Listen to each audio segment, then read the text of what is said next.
What's up, everyone? Welcome back to the channel. Today, oh boy, today we're diving into the wildest part of Grow a Garden, mutations. The 2025 update basically turned the game into a science experiment. And if you think you've seen rare plants before, trust me, you haven't.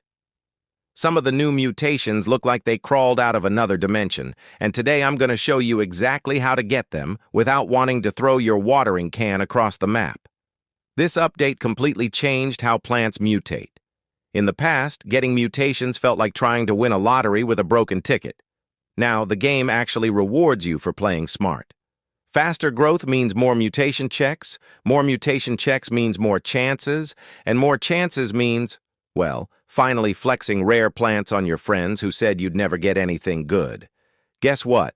You will, and you're about to learn how. Let's start with something most players overlook: growth cycles. Your plant doesn't just magically decide to mutate, the game checks it multiple times while it grows. Think of it like the game tapping your plant on the shoulder every few seconds saying, "Hey, wanna mutate yet? No? Okay, I'll try again." But here's the catch. If your garden is sloppy, slow, or dry, the plant gets fewer of those checks. That means fewer mutation chances. So the goal is simple. Make your plant grow like it just drank 3 cans of energy drink. And the number one thing that affects this is the weather. Oh yes, weather is now powerful. Weather runs the game. Weather is basically the main character. If you ignore weather, you're literally throwing mutation chances into the trash. Rainy weather is the favorite of water-type plants. It keeps them growing steadily and boosts mutation odds. Sunny weather? Perfect for speed-growing plants, which means more growth cycles in less time. Stormy weather is where the real madness happens. Storms make rare mutations pop up more often, which is why you'll see players freaking out and planting 20 seeds at once whenever a storm rolls in. And nighttime? Nighttime is the edgy cousin who boosts all the dark-themed mutations. If you're trying to get something spooky, night is your best friend. Your gear also matters more than ever. Sprinklers aren't decorations. They're basically life support for your plants.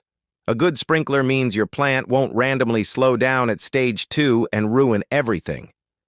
And upgraded soil? That stuff is like vitamins for plants. It helps them stay healthy through every stage so they don't lose mutation chances.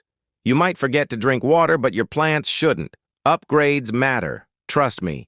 Something players forget is that plant placement can actually help mutations happen. Yeah, the game has synergy. Some plants mutate better when planted next to specific types of plants. Think of it like plant friendships. Some plants are just like, "Hey, I grow better next to this guy." And boom. Higher mutation odds. Players who experiment with plant layouts get mutations faster without even noticing. A good setup can be the difference between another boring normal plant and a mutation so rare that someone in chat accuses you of cheating. But the real power move, the strategy of legends, is server hopping. Not every server has good weather. Some servers are stuck in permanent dryness, and your plants will reflect that. But if you hop around, eventually you'll land in a server where it's raining, storming, nighttime, or even in the middle of an event. And as soon as you see that good weather, that's when you plant your best seeds. A lot of players sit in the same boring server for 2 hours wondering why they're not mutating anything.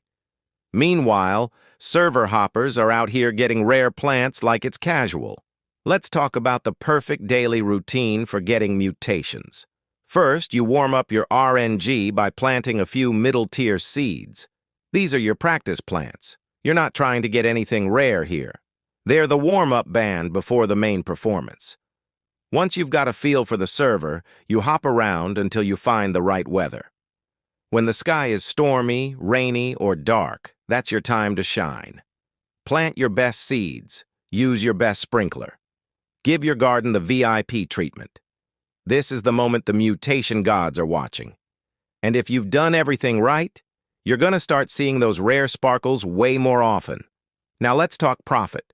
Because once you start hitting real mutations, your wallet starts looking like it swallowed a whale.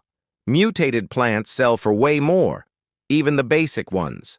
And once you upgrade your cooking or processing stations, some mutated plants turn into absolute money-making machines. I'm talking buy anything you want money, the kind of money that lets you walk into the shop and say, "Yeah, I'll take all the seeds."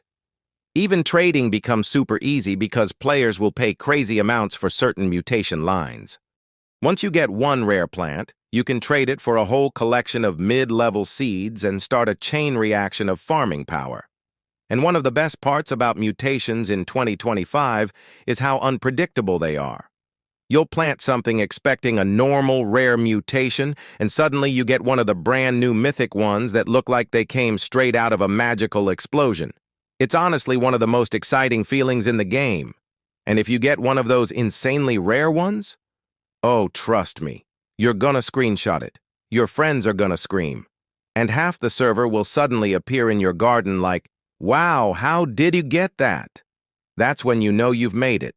The biggest mistake players make is giving up too early. Mutations don't always happen fast, but once you understand the weather, the growth cycles, the gear, and the routine, your chances skyrocket. It becomes consistent, predictable, almost easy. And instead of begging the game for just one mutation, you'll start getting multiple in a single session. That's when Grow a Garden becomes addicting in the best possible way. So that's the ultimate fun, entertaining, and updated guide to mutations in Grow a Garden. If you want me to make a video about the strongest mutation lines, or the best event plants, or even a guide on how to become the richest player in the server using only mutated crops, let me know in the comments. Smash that like button, subscribe if you're new, and tell me your rarest mutation ever down below. Maybe I'll feature it in my next video. Thanks for watching, and I'll see you in the next one.